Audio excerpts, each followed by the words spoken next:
अहिले हामीले यो क्यानोडर्माको रातो च्याउको चाहिँ बिउहरूलाई राख्दैछौँ। हाम्रो यसमा यो साइज चाहिँ 15 मिटर बाई 6 मिटरको साइज हो। यो फार्म हाउसको यो 25 डिग्रीदेखि 32 डिग्रीको बिचमा टेम्परेचर कन्ट्रोल गरेका छौँ। यहाँ हामीले 4वटा एसी मेसिन फिट गरेका छौँ। त्यसमा सेन्सरहरू छ, त्यसले आफै नै तापक्रम गर्छ, कन्ट्रोल गर्छ।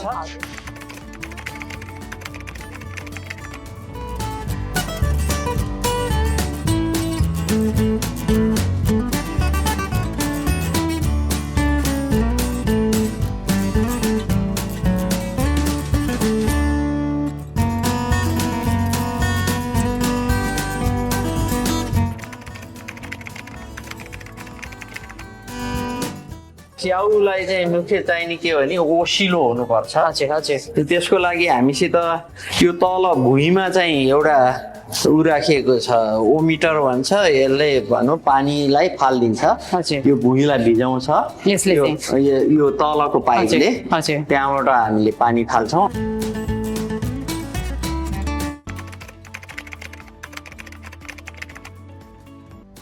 अनि अर्को चाहिँ हामीसित यहाँ एउटा ऊ छ, यो फगर भन्ने छ।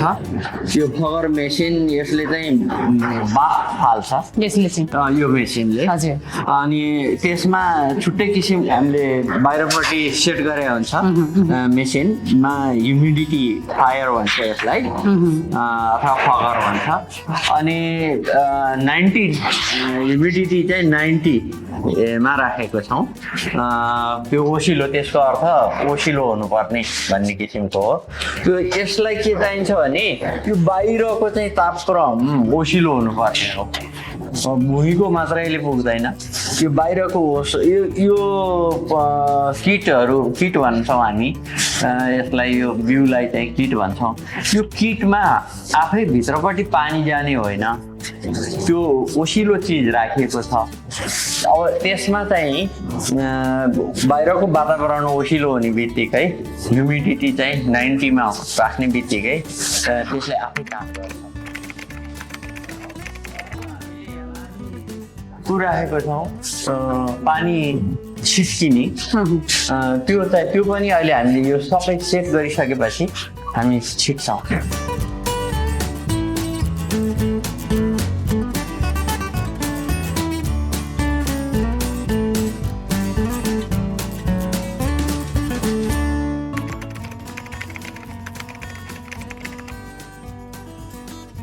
यो किटको यो माथिको भागमा अहिले सेतो आएको छ। यसको अर्थ यो जुन च्याउ उम्रिनको लागि यो चाहिँ तयार भयो। कति टाइम लाग्छ उम्रिन? यो कम्तीमा पनि 2 हप्ता लाग्छ।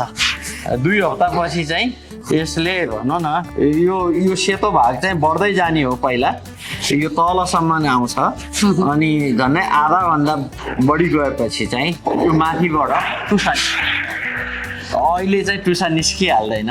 2 हप्ता चाहिँ लाग्छ। हामी देखाउँछौँ यो चाहिँ निकालेर राख्ने हो। अब अहिले खोल्नु पर्दैन।